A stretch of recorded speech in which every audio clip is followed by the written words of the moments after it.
माननीय अध्यक्ष जी, महामहिम श्री राज्यपाल के अभिभाषण पर आपने बोलने का अवसर दिया, इसके लिए कृतज्ञता ज्ञापित करता हूँ, आभार व्यक्त करता हूँ।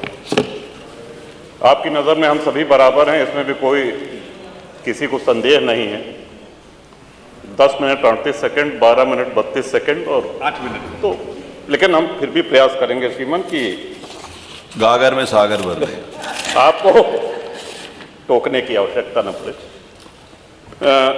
श्रीमान सीधे कुछ सुझाव देना चाहते हैं उनको। गत वर्ष महामहिम श्री राज्यपाल के अभिभाषण पे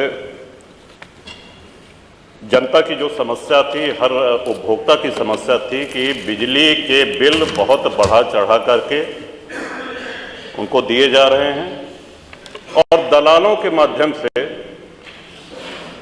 पैसा लेकर के उस बिल को कम किया जाता है।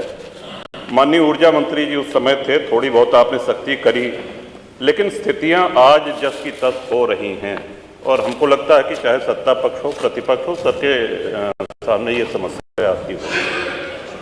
तो इस पे श्रीमान कड़ाई से कोई निजी किसी एजेंसी को दिया गया है जो भी बिलिंग करते हैं, इस समस्या का स्थायी रूप से निदान हम सभी लोग चाहते हैं कि हो। दूसरा श्रीमान सुझाव है कि आयुष्मान कार्ड, इसमें प्रति परिवार 6 यूनिट होना आवश्यक है। बहुत से ऐसे परिवार हैं जो गरीब हैं, पात्रता है उनकी है, लेकिन घर में उनके 6 यूनिट सदस्य नहीं हैं, 6 सदस्य नहीं हैं। तो छोटे परिवारों को भी इसमें सम्मिलित किया जाए।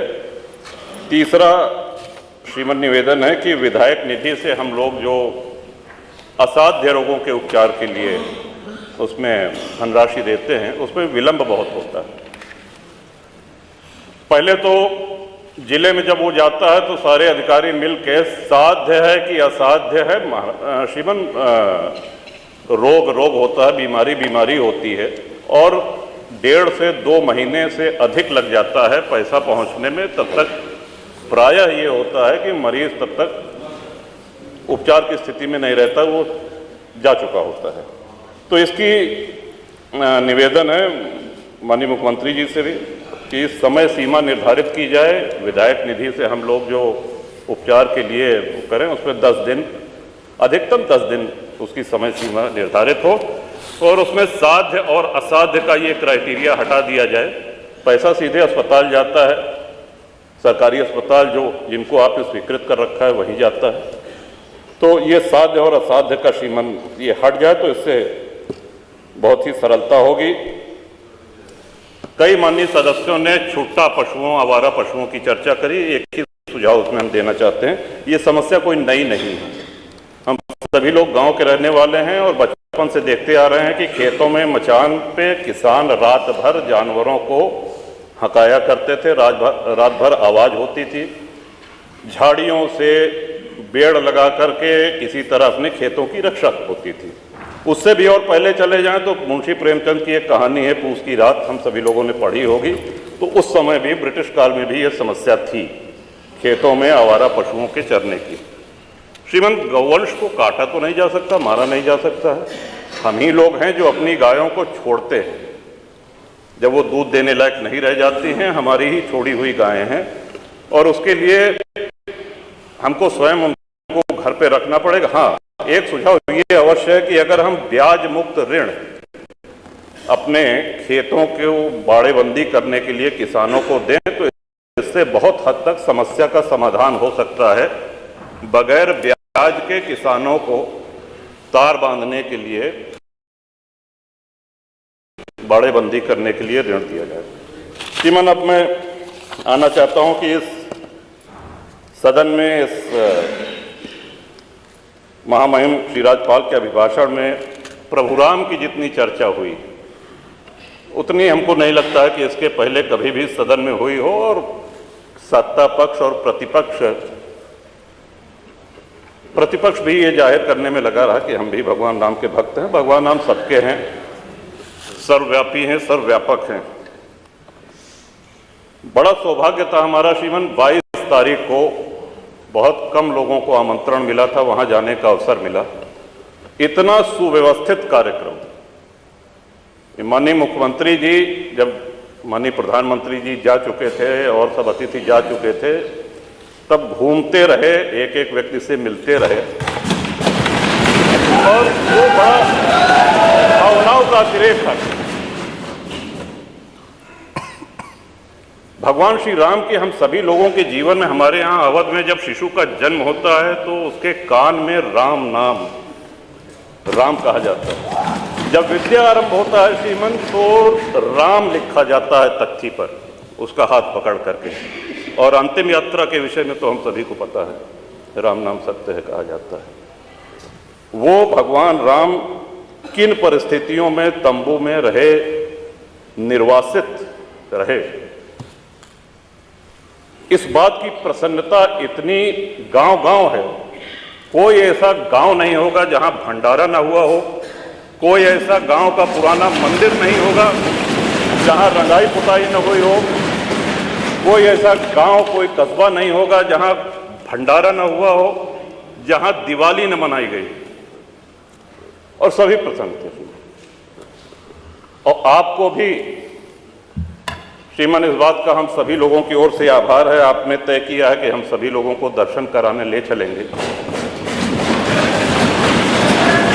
कुछ विधायक अभी चर्चा कर रहे थे कि हम लोग जाएंगे कि नहीं जाएंगे, इस पे चर्चा मेरे विचार से आपके नेतृत्व में, और आप दल से बहुत ऊपर हैं, आपको हम सभी लोगों ने अपना विश्वास व्यक्त किया है, चाहे वो सत्ता पक्ष हो चाहे प्रतिपक्ष है। तो ये यात्रा आपके नेतृत्व में हो रही है, तो मेरा सुझाव है कि सभी साथियों को, सभी विधायकों को खुशी खुशी चलना चाहिए।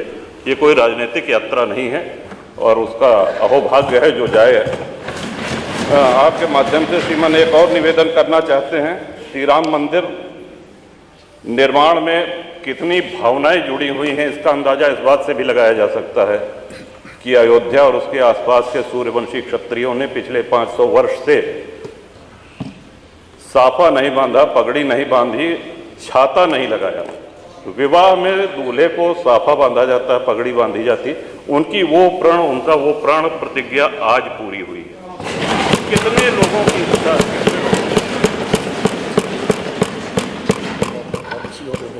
आप ही के माध्यम से श्रीमान ये भी अनुरोध करना चाहेंगे, माननीय मुख्यमंत्री जी का भाषण, माननीय प्रधानमंत्री जी का भाषण सुनने का अवसर मिला। वहाँ पे भगवान राम की इस जय यात्रा में जितने सहयोगी थे, जितने उनके भक्त थे, सभी को स्थान दिया गया है। जटायु जी की प्रतिमा है, निषाद राज जी की प्रतिमा है, वहाँ बनेगी निर्माणा की माता शबरी की प्रतिमा है। लेकिन हमारे जैसे अज्ञानी लोग जो संस्कृत नहीं जानते हैं, अगर प्रभु राम की महिमा से परिचित हुए हैं तो पूरा श्रेय गोस्वामी तुलसीदास जी को जाता है।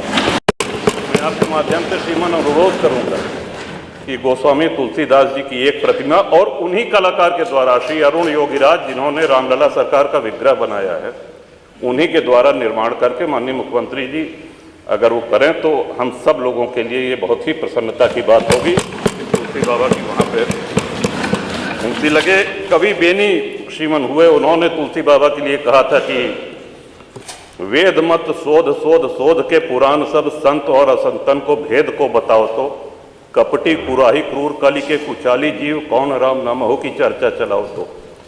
कहे कवि बेनी मानो मानो हो प्रकृति यह, पाहन हिये में कौन प्रेम उपजाओ तो, और भारी भव सागर उतार तो कौन पार, जो पे रामायण तुलसी न गाओ तो।